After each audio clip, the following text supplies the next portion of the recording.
Okay. तर आज आपण याकोबाचं पत्र जे आहे अ, त्याला सुरुवात करत आहोत.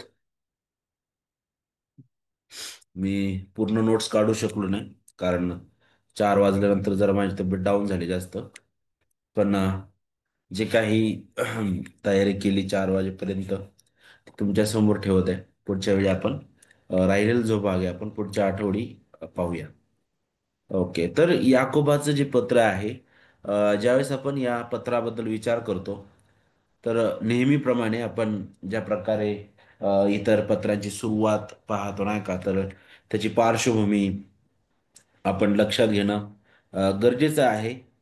कुणी लिहिलं, कुणासाठी लिहिलं, त्याच्या मागचा उद्देश काय होता, जेणेकरून लेखक तिथं का बरं ह्या सर्व गोष्टी बोलत आहे, त्याच्याबद्दल आपल्याला कल्पना येईल.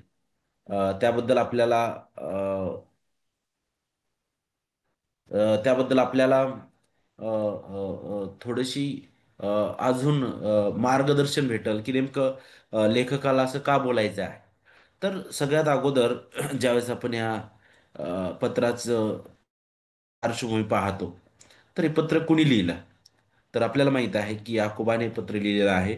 आणि विशेष करून इब्री लोकास पत्रापासून तर तुम्ही पूर्ण जे आता पत्र जर तुम्ही पाहिली, तरी संपूर्ण जे पत्र आहे ह्या भागाला सर्वसाधारण पत्र म्हटलेलं आहे.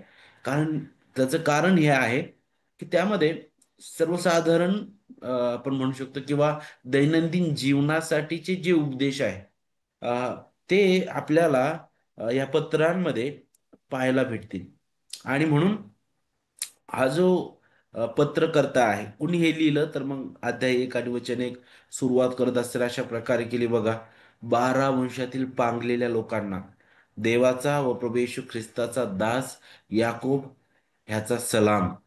आणि आतापर्यंत आपण जी पत्र वाचली पावलाची नाही का, ती पद्धत आणि पद्धत यामध्ये फार फरक आपल्याला पाहायला भेटतं. जिथं पाऊल अधिकारवाणीने पुष्कळ ठिकाणी बोलताना दिसतो, त्याचा प्रेषित अधिकार आपल्याला तिथं पाहायला भेटतो पुष्कळ ठिकाणी. पण इथं ज्यावेळेस याकोबाबद्दल आपण पाहतो, तर तो म्हणतो की देवाचा व प्रभू येशू ख्रिस्ताचा दास. का बरं तो असं म्हणून स्वतःची ओळख देतो, ते आपण आता पुढे पाहणारच आहोत. आता ज्यावेळेस आपण लेखकाबद्दल विचार करत आहोत, तर हा याकोब जो आहे नेमकं कोण आहे, हा प्रश्न आपल्यासमोर यायला पाहिजे. का बरं? कारण नवीन करारामध्ये अ, 5 वेगवेगळ्या लोकांना याकोब नावाने ओळखलं जायचं.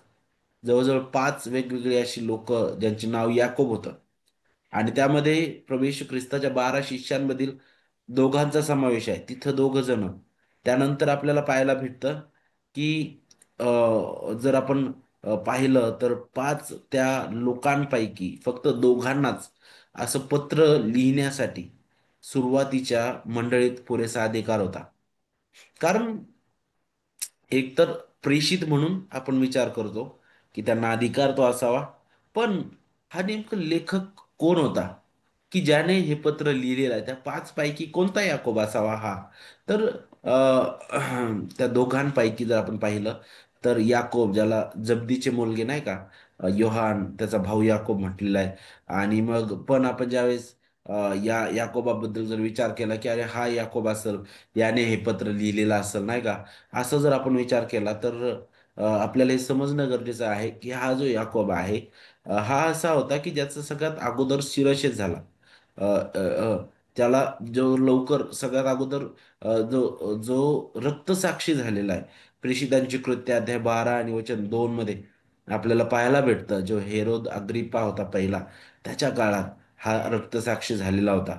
आणि त्याबद्दल आपण पुढे नंतर पाहणारच आहोत. पण याकोबाचं जे पुस्तक आहे, आपल्याला पाहायला भेटतं हेरोदाच्या मृत्यूनंतर लिहिलं गेलेलं आहे. आणि त्याच्यासाठी अनेक कारणं असू शकतात. त्यामुळं जब्दीचा मुलगा जो आहे तो या पुस्तकाचा लेखक असावा, याबद्दल फारच आपण शक्यता कमी म्हणू शकतो नाही का, की तो याचा लेखक नाही. पण दुसरा याकूब जो होता, जो येशूचा धाकटा भाऊ म्हटलेला आहे. आणि आपल्याला पाहायला भेटतं की हा जो आहे याकूब, तो यरुशलेम मधील सुरुवातीच्या मंडळीचा प्रमुखही होता. आणि हा याकूब जो होता, या दोघांमध्ये जर आपण पाहिलं तर जब्दीचा मुलगा आणि यामध्ये सुद्धा हा जो याकोब आहे, अ, हा प्रमुख सुद्धा आपल्याला पाहायला भेटतो. कारण अनेक जे ईश्वर वैज्ञानिक आहे आणि ते वारंवार ह्याच गोष्टी बोलत आहेत की या पत्राचा लेखक हा प्रभू येशूचा जो भाऊ होता, सावत्र म्हटलेला भाऊ नाही का याकोब, त्याने हे लिहिलं असावं. आणि म्हणूनच जर तुम्ही सुरुवात पाहिली या पत्राची तर तो काय म्हणतो की 12 वंशातील पांगलेल्या लोकांना देवाचा व प्रभू येशू ख्रिस्ताचा दास याकोब ह्याचा सलाम. प्रभू येशू ख्रिस्ताचा सेवक किंवा दास म्हणून तो स्वतःची ओळख देतो इथं. आणि आणि हे फक्त हे अगदी पुरेसं वाटलं त्याला ओळख देण्यासाठी का, की मी ख्रिस्ताचा दास आहे, मी ख्रिस्ताचा सेवक आहे, मी ख्रिस्ताचा सेवक असा आहे. आणि आणि जणू काय हे अगदी स्पष्ट रीतीने त्याचे एक अधिकार जे आहे त्याबद्दल सुद्धा बोललं जातं. आणि त्यासोबतच आपल्याला पाहायला भेटतं की हा जो याकोब होता, हा यरुशलेममधील सुरुवातीच्या मंडळीतील तो एक एक प्रमुख व्यक्तिमत्व असणारा व्यक्ती होता. आणि त्याच्यासाठी पुष्कळ आधार आपल्याला पाहायला भेटतात नाही का. आणि म्हणूनच ते आपण त्याचा जो वैयक्तिक इतिहास आहे त्याचा अभ्यास करत असताना आता पाहूया. सगळ्यात अगोदर जर 13 आपण वाचलं, मत्तई 13 आणि वचन 55 जर आपण वाचलं, तर मत्तई 13:55 बघा तिथं काय सांगितलंय आपण पाहूया. जिथे याकोबाबद्दल बोलत असताना असं म्हटलेलं आहे की हा सुताराचा पुत्र ना, ह्याच्या आईला मरिया म्हणतात ना, याकोब, योसे, शिमोन, यहूदा हे ह्याचे भाऊ ना, नाही का. त्याच्याबद्दल बोललं जातं ज्यावेळेस ख्रिस्ताबद्दल नासरेता त्याचा अवेअर करण्यात आला, त्यावेळेस हा कोण आहे म्हणे. अरे याचे भाऊ हे आहेत ना, त्याद्वारे त्या त्या ठिकाणाहून अशी ओळख त्याची दिली नाही का. कारण एक हिणवलेल्या भाषेत ती लोक बोलत होते नाही का, कारण नासरेतात जन्मलेला हा आहे आणि आणि हा सुताराचं पोर आहे. आणि ते जे याकोब आणि ते लोक म्हणजे एक तुच्छ मानलेल्या अशा फॅमिलीबद्दल तो अशा प्रकारे ते बोलत होते नाही का. पण आपल्याला पाहायला भेटतं की ख्रिस्त येशूच्या सावत्र भावांपैकी आपण म्हणू शकतो. सावत्र यामुळं म्हटलं जातं कारण ख्रिस्ताला या भूतलावरील कोणताही पिता नाहीये. कारण कुमारिकेच्या द्वारे तो जन्मलेला आहे. परंतु या भूतलावर असताना आपल्याला पाहायला भेटतं की मरियाला इतरही मुलं झाले आणि लेकरं झाले, त्यातील हा एक होता. आणि म्हणूनच आपल्याला पाहायला भेटतं की हे जे पत्र आहे, अ, आपल्याला पाहायला भेटतं की ज्यामध्ये प्रभू येशू ख्रिस्ताची शिकवण आणि आणि आणि आणि या याकोबाचं जे बोलणं आहे यामध्ये पुष्कळ प्रकारे आपल्याला समानता पाहायला भेटेल. आणि पवित्र शास्त्र स्पष्ट करतं की ख्रिस्ताचे जे भाऊ होते ते जसे वाढत होते ते तसे ख्रिस्ताला विरोध करणारे होते. ते ख्रिस्तावर विश्वास ठेवत नव्हते. योहान 7:5 काय सांगते, कारण त्याचे भाऊही त्याच्यावर विश्वास ठेवत नव्हते म्हटलेलं आहे. परंतु आपण पाहतो की त्याच्या आयुष्यात कधीतरी नाही का कुठेतरी देवाने त्याचा ठावा घेतला आणि ख्रिस्ताच्या कृपेने त्याचं जीवन बदललं गेलं नाही का. आणि तोच याकोब जो इथं म्हणू शकला असता की अरे मी तर तो प्रभू आमच्या घरात वाढला, आमच्या समोर तो होता आणि नाही का, आणि तो तर माझा मोठा भाऊ म्हणेल नाही का. नाही, ज्यावेळेस त्याने ख्रिस्ताचं गौरव, त्याची महानता त्याने वाखाणलेली त्याने पाहिलेलं आहे, तो याकूब म्हणतो की मी त्या ख्रिस्त येशूचा दास आहे. आणि आपल्याला पाहायला भेटतं की तो इतका सुरुवातीच्या मंडळीमध्ये प्रमुख झालेला होता की पौलाने त्याला गलतिया गलती 2 आणि 9 मध्ये मंडळीचा स्तंभ म्हटलेला आहे, की तो मंडळीचा स्तंभ आहे. आणि किती अद्भुत रीतीने देवाने त्याला मंडळीमध्ये उपयोगात आणलं, उभं केलेलं होतं. या व्यतिरिक्त आपल्याला माहित आहे की पहिले करीन 15 आणि वचन 7 मध्ये सुद्धा पौल जो आहे तो म्हणतो की ख्रिस्ताच्या पुनरुत्थानानंतर ख्रिस्त याकोबाला भेटला म्हटलेला आहे, दिसला म्हटलेला आहे.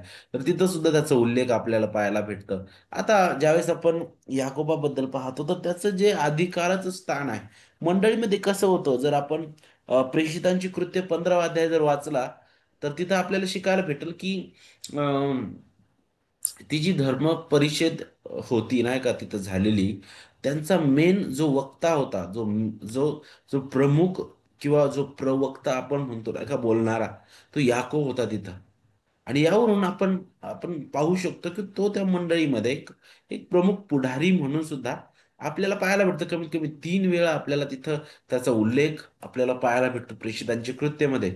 पण हा जो याकोब आहे त्याच्याबद्दल विचार करत असताना प्रभू येशूचा सावत्र भाऊ आपण म्हणू त्याला. तर हा जो याकोब आहे मरेचा मुलगा आपण त्याला म्हणू नाही का. तर हा जो याकोब त्याचा मृत्यू कसा झाला?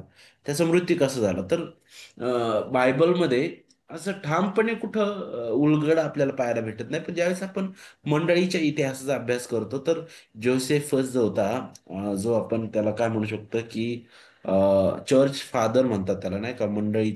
मंडळीचे जे प्रमुख लोक होते जे त्यामध्ये मग जोसेफस हा एक इतिहासकार होता.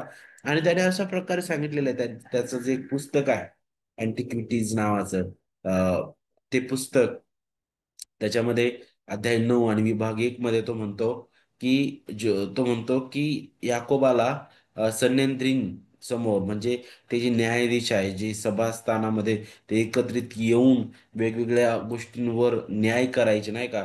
तिथं त्याला बळजबरीने बोलवण्यात आलं कारण तो ख्रिस्ताला गाजवत होता. ख्रिस्ताची सुवार्ता गाजवणारा होता याकोब आणि त्याला तिथं बोलवण्यात आलं. आणि तिथं त्याच्यावर नियमशास्त्र मोडल्याचा आरोप करण्यात आला आणि त्याला दगडमार करण्यात आलं. याकोबाला असं म्हणतात जे इतिहासकार आहे. तर हा तो याकोब आहे की जो अगोदर ख्रिस्ताचा द्वेष करणारा होता. जो अगोदर जरी ख्रिस्त त्याच्या घरासमोर होता घरात होता आणि इतके चमत्कार घडलेले आहेत तो त्याची थट्टा करणारा याकोब होता. आणि आपल्याला पाहायला भेटतं की एक असा प्रसंग आहे जिथं हे भाऊ लोक त्याला म्हटले की अरे तू स्वतःला इतका का लपवतोस तू उघड कर नाही का. थट्टेने ते बोलत होते. तर त्यामध्ये कदाचित याकोब पण असावा.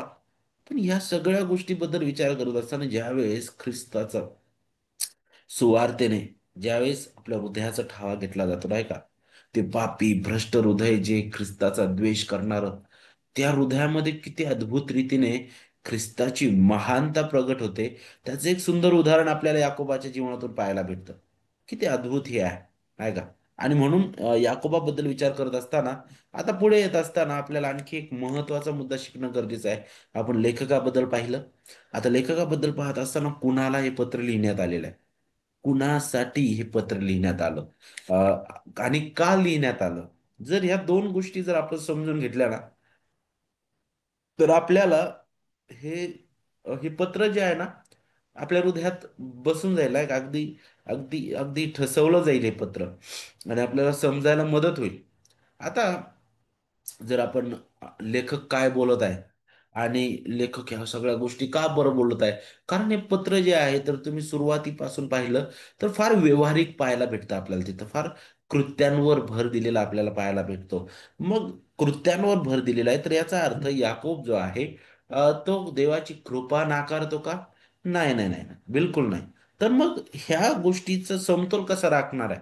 आणि याकोब का बरं ह्या सर्व गोष्टींमध्ये अ, ह्या सर्व गोष्टींचा तो उल्लेख करतो आणि विशेष करून ख्रिस्ती जगणं काय आहे त्याबद्दल तो बोलतो. तर त्याच्यासाठी आपल्याला मूळ श्रोते जे आहेत ते समजून घेणं गरजेचं आहे. सगळ्यात अगोदर आपल्याला पाहायला भेटतं की अध्याय 1 आणि वचन 1 मध्ये तिथे सांगितलं की 12 अंशातील पांगलेल्या लोकांना. अध्याय 1 आणि वचन 1 अगदी स्पष्ट सांगतो कोणाला लिहिण्यात आलं हे. तर जे 12 अंशातील पांगलेले लोक म्हणजे यहुदी गटाबद्दल आपण विचार करतो इथं. आणि मग आपल्याला पाहायला भेटतं की त्यांना पांगलेलं का म्हटलेलं आहे बरं. आणि आणखी पुढे आपण पाहतो की हे फक्त त्या यहुद्यांबद्दलच नाही तर आपल्याला पाहायला भेटतं की परराष्ट्रीयांचा पण त्याच्यामध्ये समावेश होतो जे आपण पुढे पाहणार आहोत. परंतु ज्यावेळेस आपण याकोब अध्याय 2 आणि वचन 1 वाचतो तर तिथं आपल्याला शिकायला भेटतं तिथं याकोब म्हणतो की माझ्या बंधूंनो गौरवशाली प्रभू म्हणजे आपला प्रभू येशू ख्रिस्त ह्याच्यावर विश्वास ठेवणारे तुम्ही तोंड पाहून वागू नका.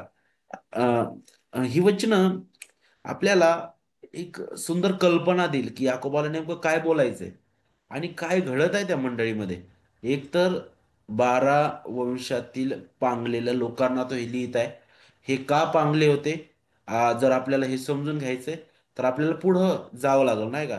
तर विशेष करून अ, आपल्याला शिकायला भेटतं प्रेषितांची कृती ज्यावेळेस आपण उलगडतो तर तिथं आपल्याला मला असं वाटतं की प्रेषितांची कृत्य त्याचं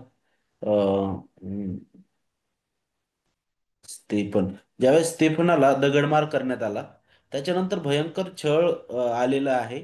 अध्याय 7 मध्ये आपण पाहतो. आणि त्यामुळं काय झालं, की यरूशलेम मधील जी मंडळी आहे, ती विखुरली सांगितलेलं नाही का? ती विखुरली आणि ते वेगवेगळ्या ठिकाणी गेले म्हटलेले आहेत. नाही का? कारण बघा अध्याय 8 आणि वचन 1 मध्ये काय सांगितलं? शौलाला तर त्याचा वध मान्य होता. त्याच दिवशी यरूशलेमेतल्या मंडळीचा फार छळ झाला, म्हणून प्रेषितांखेरीज त्या सर्वांची यहुदिया व शमरोन ह्या प्रदेशात पांगापांग झाली म्हटलेलं आहे. तर हे जे लोक होते, विशेष करून जर तुम्ही प्रेषितांचं कृत्य बारकाईने जर वाचलं, तर त्याची सुरुवात जी आहे ना, प्रभूने सांगितलं होतं की जोपर्यंत मी सांगितलेली देणगी तुमच्याकडे येत नाही, पवित्र आत्मा येत नाही, तोपर्यंत तुम्ही यरूशलेम सोडू नका. पण ज्यावेळेस पवित्र आत्मा तुमच्याकडे येणार आहे, त्यावेळेस तुम्हाला सामर्थ्य प्राप्त होईल. तुम्ही त्यावेळेस कुठं? यरूशलेम, यहुदिया आणि शमरोन आणि पृथ्वीच्या शेवटापर्यंत माझे साक्ष होणार आहेत. परंतु ही जी पहिली मंडळी स्थापित झालेली होती, ही मंडळी जी होती ती फक्त त्या यरूशलेम त्या आजूबाजूच्याच परिसरामध्ये होती. ती बाहेर जायला तयारच नव्हती. आणि स्तेफनानंतर भयंकर छळ देवाने तिथं आणला. त्याचा परिणाम हा झाला, की हे जे लोक होते, हे लोक वेगवेगळ्या ठिकाणी पांगले. आणि वेगवेगळ्या ठिकाणी पांगल्यानंतर मग यहुदिया आणि शमरोनाच्या आजूबाजूच्या प्रदेशामध्ये पांगले. आणि तिथं त्यांनी ख्रिस्ताची सुवार्ता गाजवलेली आहे. तर ही जे पांगलेले लोक आहेत, हे लोक छळाच्या लाटेतून चाललेले होते. एक तर स्तेफन रक्तसाक्षी झालेला होता. त्याच्या अगोदर आपल्याला पाहायला भेटतं की अनेक अनेक घडामोडी तिथं घडत आहेत. आणि अ, आणि हे लोक जे होते 12 वंशाचे विखुरलेले लोक नाही का म्हटलेलं आहे. हे लोक निराश झालेले दिसत आहेत. आणि हा जो याकूब आहे, तो यरूशलेममध्ये त्या मंडळीमध्ये, पहिल्या मंडळीमध्ये प्रमुख किंवा कार्य करताना आपल्याला दिसतो. आणि हा जो याकोब आहे, तो त्या 12 वंशामध्ये जे लोक हे पांगलेले होते वेगवेगळ्या ठिकाणी आणि ते वेगवेगळ्या समस्याला तोंड देत होते, ते वेगवेगळ्या वेगवेगळ्या रीतीने निराशेतून चाललेले होते. त्यांना उद्देशून याकोब जो आहे, तो हे पत्र लिहित आहे. बघा तो सुरुवातच कशी करतो वचन 2 मध्ये. माझ्या बंधूंनो, नाना प्रकारच्या परीक्षांना तुम्हाला तोंड द्यावे लागते, तेव्हा तुम्ही आनंदच माना म्हटलेला आहे. पाहिलं? तर तो परीक्षेबद्दल बोलत आहे. तर यातून आपल्याला थोडीशी आयडिया येईल, की का बरं हे पत्र लिहिलं, कुणासाठी ते लिहिलेलं आहे. आणि या पत्रामध्ये काही मुख्य शब्द आपल्याला पाहायला भेटतील. जर तुम्ही अध्याय 2 आणि वचन 2 जर वाचलं, तर तिथं काय सांगितलंय? सोन्याची अंगठी घातलेला व भपकेदार कपडे घातलेला एखादा माणूस तुमच्या सभास्थानात आला आणि भिकार कपडे पांघरलेला एक दरिद्री आला. तर इथं सभास्थानाचा उल्लेख आहे. त्याच्यानंतर 5व्या अध्यायामध्ये सर्व समर्थ प्रभू हा उल्लेख आपल्याला पाहायला भेटतो. आणि हे दोन्ही उल्लेख जुन्या कराराची आठवण करून देणार आहेत. आणि हे दोन्ही जे उल्लेख आहे, आपल्याला याची देखील जाणीव करून देत आहे की हा याकोब कुणाला उद्देशून बोलत आहे. तर हे श्रोते कोण होते मूळ? तर मग हे 12 वंशातील पांगलेले हे लोक, हे यहुदी लोक ते होते. आणि मग ज्या विश्वासणाऱ्यांना हा तो लिहित होता, तर मग त्यामध्ये फक्त यहुदीच होते का? तर बिलकुल नाही. तर त्यामध्ये परराष्ट्रीय सुद्धा विश्वासणारे काही होते. कारण तुम्ही ज्यावेळेस प्रेषितांची कृत्य 8व्या अध्यायामध्ये येता, तिथं तुम्हाला जो इथिओपियन आहे, जो युनक नाही का, त्याचं जीवन बदललेलं तुम्हाला दिसतं. त्यानंतर तुम्ही अध्याय 10 मध्ये ज्यावेळेस येतात, तर तिथं सभास्थानामध्ये अनेक परराष्ट्रीय लोक, देवाचं भय धरणारे तुम्हाला पाहायला भेटतात. आणि मग ज्यावेळेस तुम्ही रोमकराच पत्र अध्याय 9 वाचता नाही का, तिथं तुम्हाला समजून घेतं, तुम्हाला आपल्याला समजायला भेटेल की खऱ्या रीतीने जे जे बाह्य सुद्धा झालेले, जे रक्तमांसाचे लेकरं, तेच फक्त अब्रामाचे पुत्र नाही, तर खऱ्या रीतीने ख्रिस्तावर विश्वास ठेवणारे ते सुद्धा खरे इस्रायल आहेत ख्रिस्तामध्ये. कारण ख्रिस्ताच्या रक्ताने मोलाने ते विकत घेतलेले आहेत. आणि ख्रिस्तामध्ये जो आशीर्वाद अब्रामाला दिलेला होता आणि अब्रामाला जे अभिवचन दिलेलं होतं की या पृथ्वीवरील सर्व कुळे आशीर्वादित होणार आहेत, तर ते अभिवचन ख्रिस्तामध्ये पूर्ण झालेलं आहे. बरोबर की नाही? तर मग हे श्रोते तिथं आपल्याला पाहायला भेटतात. त्यानंतर कुठून लिहिलं, ठिकाण काय आहे, तर हे फार कठीण नाही आहे हे समजून घेणं. कारण सुरुवातीपासूनच आपण पाहिलं की याकोब हा त्या सुरुवातीच्या मंडळीतील पुढाऱ्यांपैकी एक होता. आणि त्याचं सेवा कार्य येरुशलेममध्येच झालेलं आहे. त्याने त्या येरुशलेममधील त्या पहिल्या मंडळीमध्ये सेवा केलेली आपल्याला पाहायला भेटते. इसवी सन 62 मध्ये रक्तसाक्ष होईपर्यंत तो येरुशलेममध्येच होता. तिथून तो कुठेही गेलेला नाही. त्यामुळं हे पत्र जे आहे ते तिथूनच लिहिलं असावं असं असे अनेक मतं आपल्याला पाहायला भेटतील. कधी हे लिहिलं? तर ज्यावेळेस आपण पत्राच्या रचनेबद्दल पाहतो, तर सगळ्यात जवळची तारीख जी आहे ते म्हणतात की 44 ते 45च्या सुमारास कदाचित अ, हे पत्र जे आहे ते लिहिलं असावं. कारण तो त्या काळामध्ये तिथं मंडळीचा प्रमुख नेता तो होता. आणि ज्यावेळेस तुम्ही अ, प्रेषितांची कृत्य 12वा अध्याय वाचता, तर तिथं आपल्याला प्रेषित पेत्राची तुरुंगातून सुटका होईपर्यंत हा जो याकोब होता तो यरुशलेममध्ये मंडळीचा एक महत्वाचा नेता तो म्हणलेला होता. आणि मग प्रेषितांची कृत्य 12वा अध्याय वचन 19 ते 23 मध्ये तुम्ही जर पाहिलं तर पेत्राची सुटका झाली नाही का. आणि मग हेरोद अग्रिप्पा जो आहे पहिला, त्याच्या मृत्यूनंतर कदाचित त्याची ती सुटका झाली असावी. आणि मग असं म्हटलं जातं की कदाचित ह्या काळामध्ये पत्र लिहिलं असावं, किंवा किंवा आणखी एक दुसरी तारीख ते म्हणतात की उशिरा रक्त साक्षी होण्याचा जे वर्ष आहे याकोबाचं, इसवी सन 62 मध्ये, त्या वर्षी कदाचित त्याने हे पत्र लिहिलं असावं. तर आपल्याला ठामपणे माहीत नाही आपल्याला. पण पण आपण अ, ह्या गोष्टी अंदाजाने घेतो. आपण समजून घेतो. कोणी ठामपणे आता तारखा ज्या आहेत त्या मांडत नाही. पण आपल्याला जो गाभा आहे पत्राचा तो समजून घेणं गरजेचं आहे. आता याचा उद्देश काय आहे? उद्देश काय आहे? या पत्राचा उद्देश समजून घेण्यासाठी आपल्याला अध्याय 1 आणि वचन 2 ते 4 ही वचनं समजून घ्यावं लागेल. जिथं सांगितलंय, माझ्या बंधूंनो, नाना प्रकारच्या परीक्षांना तुम्हाला तोंड द्यावे लागते, तेव्हा तुम्ही आनंदच माना. तुम्हाला ठाऊक आहे की तुमच्या विश्वासाच्या परीक्षेने धीर उत्पन्न होतो, आणि धीराला आपले कार्य पूर्ण करू द्या, यासाठी की तुम्ही कशातही अ, उणे नव्हता. तुम्हाला अखंड परिपूर्णता प्राप्त व्हावी. तर ह्या उतारावरून आपल्याला हे पाहायला भेटतं की हे जे श्रोते होते ते अनेक प्रकारच्या परीक्षांना सामोरे जात होते. आणि याकोबाने त्यांना त्या परीक्षेमध्ये केवळ आनंद मानण्यास सांगितलं नाही का. तो काय म्हणतो की या नाना प्रकारच्या परीक्षांना तुम्ही तोंड देता, नाही का, द्यावं लागतं, तेव्हा तुम्ही आनंदच माना म्हटलेला आहे. बरोबर. परीक्षा त्याने स्पष्ट केलेलं नाही का. आणि का बरं? कारण ही जी परीक्षा आहे तिच्यामुळं धीर उत्पन्न होतं म्हटलेलं आहे. वचन 3 मध्ये सांगितलंय, विश्वासाच्या परीक्षेने धीर उत्पन्न होतं, आणि धीराला आपलं कार्य पूर्ण करू द्या म्हणे, यासाठी की तुम्ही कशातही उणे न होता तुम्हाला काय होईल? अखंड परिपूर्णता प्राप्त होईल म्हटलेलं आहे. तर अखंड परिपूर्णता प्राप्त होईल म्हटलेलं आहे. तर त्याच्या संदेशाची खरी गुरुकिल्ली आपल्याला यातून पाहायला भेटते नाही का. आणि मग पुढे आपल्याला वचन 5 मध्ये आपण येतो, तिथं काय सांगितलं, जर तुमच्यापैकी कोणी ज्ञानाने उणा असेल तर त्याने ते देवाजवळ मागावे, म्हणजे ते त्याला मिळेल. कारण तो कोणास दोष न लावता सर्वांना उदारपणे देणग्या देतो. पाहिलं? परीक्षेच्या ह्या अगदी त्या मधोमध त्या परीक्षेच्या मध्ये केवळ आनंद अनुभवायचा असेल, तर पाऊल म्हणतो की तुम्ही देवाकडे ज्ञान मागा.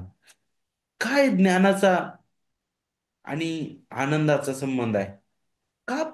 याकोब जो आहे, सॉरी, ज्ञानाबद्दल बोलतो. तो म्हणतो की जर तुमच्यामध्ये ज्ञानाने कुणी उणा असेल, कारण संदर्भ त्याबद्दल आहे. बरोबर. त्याने देवाकडे मागावं. काय ज्ञान आणि आनंद याचा काय संबंध आहे? जर आपण या पत्राबद्दल पाहिलं तर हा जो मुख्य उद्देश आहे तो आपल्या समोर येतो. याकोब जो आहे तो त्याच्या श्रोत्यांना देवाकडून ज्ञान मिळवण्यासाठी प्रोत्साहित करत आहे, जेणेकरून त्यांना त्यांच्या परीक्षेमध्ये अखंड आनंद मिळेल. का बरं देवाकडून ज्ञान हे गरजेचं आहे? कारण ते ज्ञान आपल्याला त्या परीक्षेमध्ये आनंद देणारं ठरतं. आणि ज्यावेळेस तुम्ही करिंदकरास पत्राचा अभ्यास करता, तर तिथं सांगितलंय की आपलं ज्ञान, आपलं नीतिमत्व ख्रिस्त आहे. ख्रिस्त आहे. आणि ज्यावेळेस याकोब सुद्धा ज्ञानाबद्दल बोलत आहे की देवाकडे मागा जर तुम्ही ज्ञानाने उणे आहात, तर त्याचा उद्देश हाच आहे की अरे तुम्ही ह्या परीक्षेमधून जात असताना निराश होण्यापेक्षा, हतबल होण्यापेक्षा, आणि या सर्व गोष्टींपासून दूर जाण्यापेक्षा देवाच्या हाती पडा, देवाकडे या. देवाकडे ज्ञानाची ची मागणी करा, जेणेकरून तो तुम्हाला सुज्ञता देईल. आणि ह्या प्रसंगामध्ये तुम्हाला तुम्हाला धीराने जाण्यासाठी खरा जो आनंद आहे देवापासून मिळालेला, तो आनंद तुम्ही घेणार आहात. आणि आपल्याला माहित आहे, याकोबाचे हे जे श्रोतेगण आहेत, हे पॅलेस्टाईनमध्ये नव्हते, जे आपण अगोदरच पाहिलं नाही का. ते त्यांच्या घरापासून दूर होते, राष्ट्रांमध्ये विखुरलेले ते होते नाही का. आणि म्हणूनच ते परीक्षेमधून चाललेले होते, आणि अशा परिस्थितीमध्ये आनंद शोधणं फार कठीण आहे. कसं मी आनंद शोधू शकतो माझ्या दयनीय अवस्थेमध्ये, माझ्या माझ्या दुर्बलतेमध्ये, माझ्या आजारपणामध्ये, किंवा वेगवेगळ्या प्रकारच्या परीक्षेमध्ये. तर मग त्याच्यासाठी आपल्याला देवाच्या हाती पडावं लागेल, बरोबर की नाही. आणि म्हणूनच काय घडत होतं तिथं, की काही असे लोक होते की जे निराश होत होते, आणि एवढंच नाही तर ते ख्रिस्तापासून दूर जायला लागले होते. आणि म्हणूनच याकोब जो आहे, तो काय म्हणतो बघा, अध्याय 4 वचन 4 मध्ये, अहो अविश्वासी लोकांनो, जगाची मैत्री ही देवाबरोबर वैर आहे, हे तुम्हाला ठाऊक नाही काय. जो कोणी जगाचा मित्र होऊ पाहतो, तो देवाचा वैरी ठरलाय म्हटलेला आहे. तर तो म्हणतो जगाशी मैत्री, असा शब्द प्रयोग तो वापरतो, आणि तो म्हणतो की देवाबरोबर हे वैर आहे. आणि आणि पाऊल हेच याकूब सॉरी, हेच सांगत आहे, हेच बोलत आहे, की ह्या सर्व स्थितीमध्ये आपण कशा प्रकारे स्थिर राहावं, जगाशी मैत्री करणं. कारण असे काही लोक होते की ज्यांना मोह होत होता. का बरं? कारण इतका छळ चाललाय, आम्ही ख्रिस्ताचे लेकर आहोत, आणि आम्ही इतका काळ त्याची सेवा करतोय, आम्ही वेगवेगळ्या ठिकाणी सुवार्ता गाजवतोय, आणि ख्रिस्त जो आहे तो महान तारणार आहे, जो स्वर्गात विराजमान आहे. मग तो काहीच का करत नाही? आम्ही छळातून जातो, वेदनेतून जातो पुष्कळदा, मग हा विश्वास काय आहे? आम्ही काय करायला पाहिजे, नाही का. पण पण मग ते जगाशी समोर व्हायला लागले. अरे नाही, मग आपण जगाशी समोर होऊ, तर काय होईल की जग आम्हाला कधीच द्वेष करणार नाही. कारण जग ज्यावेळेस मागणी करतं, तर जग म्हणतं की तुम्ही या माझ्याकडे, नाही का. आणि मग पाऊल म्हणतो की सॉरी, याकोब म्हणतो की जगाशी मैत्री जी आहे, देवाशी वैर आहे. आणि म्हणून एक एक एक मंडळीचा पुढारी या नात्याने तो इथं काही गोष्टी तो बोलत आहे. आणि वारंवार त्या विश्वासणाऱ्यांना तो म्हणतो की तुम्ही जो विश्वास आहे आपला, ख्रिस्ती विश्वास, त्याच्याशी सुसंगत असं जगा, नाही का. त्याच्याशी सुसंगत जगा. म्हणूनच जर तुम्ही या पत्राबद्दल पाहिलं, जवळजवळ 108 वचनं या पत्रामध्ये आहेत, आणि 50 पेक्षा जास्त आज्ञा अगदी सरळ रीतीने आपल्याला या पत्रामध्ये पाहायला भेटत आहेत. अनेक व्याकरणाचे प्रकार वापरले गेले, जे सुद्धा आज्ञांप्रमाणे आहेत. आणि म्हणून आज्ञारूपाने याकोब बोलताना दिसतो त्यांच्याशी. आणि तो काय म्हणतो बघा, याकोबाने त्याच्या श्रोत्यांना सामोरे जाणाऱ्या समस्यावर मुख्य उपाय काय हे सांगितलं. काय सांगितलं बरं? केवळ एकच आहे, तो म्हणजे काय? देवाच्या हाती पडणं, देवाकडे ज्ञान मागणं, ज्ञान मागणं. आणि ज्यावेळेस तुम्ही ज्ञानाबद्दल पाहता, तर तुम्हाला आणि मला काय आठवतं? काय आठवतं ज्यावेळेस आपण ज्ञानाबद्दल विचार करतो तर? जुन्या काळातील कोणतं पुस्तक आपल्याला आठवतं बरं? तर नीतीसूत्रे, नाही का. तिथं आपल्याला वारंवार ज्ञानाबद्दल पाहायला भेटतं. मग ज्ञान कसं आहे? देवाचं भय हा ज्ञानाचा आरंभ आहे म्हटलेला आहे, बरोबर. आणि मग आपण ज्यावेळेस ज्ञानाबद्दल विचार करतो, तर याकोब जो आहे, तो म्हणत आहे की तुम्हाला या परीक्षेमधून जात असताना आनंद मिळण्यासाठी देवाकडून ज्ञान मिळणं हे गरजेचं आहे, जे तुम्हाला स्थिर ठेवतं. म्हणूनच अध्याय 4 वचन 8 9 10 मध्ये काय म्हटलं पहा, देवाजवळ या म्हणजे तो तुमच्या जवळ येईल. अहो पापीजन हो, हात निर्मळ करा. अहो द्विबुद्धीच्या लोकांनो, आपले अंतःकरण शुद्ध करा. कष्टी व्हा, शोक करा, रडा. तुमच्या हसण्याचा शोक हो, व तुमच्या आनंदाचा विषाद हो. प्रभू समोर नम्र व्हा, म्हणजे तो तुम्हाला उच्च करेल. तुम्हाला माहिती आहे का, ज्यावेळेस याकोब पत्राची सुरुवात करत असताना तो म्हणतो की ख्रिस्त येशूचा दास, तिथं त्याची नम्रता आपल्याला पाहायला भेटते. आणि तोच उद्देश याकोबाचा आहे की मंडळी या नात्याने, देवाची लेकरे या नात्याने, आपण आनंद जो आहे तो कशात करावा. सुख, समाधान, आणि आणि चांगली स्थिती, नक्कीच ह्या गोष्टी आहेत. परंतु मग वाईट स्थिती असताना सुद्धा कसं आहे, आम्ही त्याला कसं सामोरं जातो? वाईट स्थितीमध्ये आम्हाला पुष्कळदा मोह होतो देवाला दोष लावण्याचा. देवा, तू आमच्या जीवनात ह्या प्रसंग का आणलेस? आम्हाला तू या स्थितीमधून का घेऊन जातोस? आम्हाला छळाला सामोरे जावं लागतं. आम्ही आजारी आहोत. आम्ही अशक्त आहोत. आणि आम्हाला वेगवेगळ्या समस्येला तोंड द्यावं लागतं का? हा प्रश्न आपण विचारायला लागतो. त्याचा मोह आपल्याला होतो. पण हे फार भयंकर आहे. याकोबाचं जे बोलणं आहे इथं ते ह्या अशाच प्रकारचं आहे. तो म्हणतो की कष्टी व्हा, शोक करा, रडा, तुमच्या हसण्याचा शोक हो आणि तुमच्या आनंदाचा विषाद हो. का बरं असं म्हटलेलं आहे? प्रभू समोर नम्र व्हा. याचा अर्थ तुम्ही कोणत्याही प्रसंगामध्ये असू द्या, कोणत्याही स्थितीतून असू द्या, कोणत्याही परीक्षेला तोंड देत असाल, परंतु देवाच्या हाती पडा. आणि म्हणूनच स्वतःला नम्र करायला त्यांनी सांगितलं, जेणेकरून देव त्यांना उंच करेल म्हणे, नाही का? आणि देवापुढं नम्रता हा ज्ञानाचा एक मार्ग आहे. आणि जेव्हा ख्रिस्ताचे लोक या नात्याने, विश्वासणाऱ्या या नात्याने नम्रपणे आपण देवासमोर येतो आणि आपण हे जाणतो की माझी कोणती पात्रता नाहीये, माझी कोणती लायकी नाहीये, तरी सुद्धा ख्रिस्तामध्ये जे अनमोल अनमोल कार्य देवाने माझ्यासाठी केलेलं आहे, मी ज्या वेदनेतून जात आहे, त्या वेदनेतून सगळ्यात अगोदर माझा प्रभू गेलेला आहे. ज्या समस्येला मी तोंड देत आहे, त्याच्यापेक्षा भयंकर समस्येला माझ्या प्रभूने तोंड दिलेला आहे. माझ्या पापाचा परिणाम माझ्या प्रभूवर लादण्यात आलेला आहे. त्याला त्याला त्याला पकडण्यात आलं, त्याच्यावर थुंकण्यात आलं, त्याला मारण्यात आलं, त्याचा अपमान करण्यात आला, त्याची निंदा करण्यात आली, त्याला फटके मारण्यात आले. त्याला त्याला त्याला भयंकर वेदनेला सामोरं जावं लागलेलं आहे. आणि तो प्रभू माझ्यासाठी खरं ज्ञान आहे. आणि ज्यावेळेस मी देवाजवळ येतो, देव मला त्या महान ख्रिस्ताला उलगडतो त्याच्या वचनातून. आणि ज्यावेळेस त्या ख्रिस्ताकडे आपण पाहतो, त्यावेळेस आपल्याला या परीक्षेमध्ये सुद्धा काय मिळतो? आनंद, आनंद मिळतो, नाही का? आणि म्हणूनच ज्यावेळेस आपण याकोबाच्या पत्राबद्दल विचार करतो, नाही का, तर हे पत्र जे आहे अद्भुत आहे, अद्भुत आहे. जिथं आपल्याला अनेक महत्त्वाच्या गोष्टी ज्या आहेत त्या शिकायला भेटणार आहे. अनेक महत्त्वाच्या गोष्टी आपल्याला शिकायला भेटणार आहेत. जिथं आपल्याला याकोब का बरं ज्ञानाबद्दल बोलतो, कृत्यांबद्दल का याकोब जो आहे तो कृत्यांवर भर देत आहे. आणि आणि आणि अनेक अशा व्यावहारिक गोष्टी याकोब बोलत आहे. त्याच्या मागचा उद्देश काय आहे?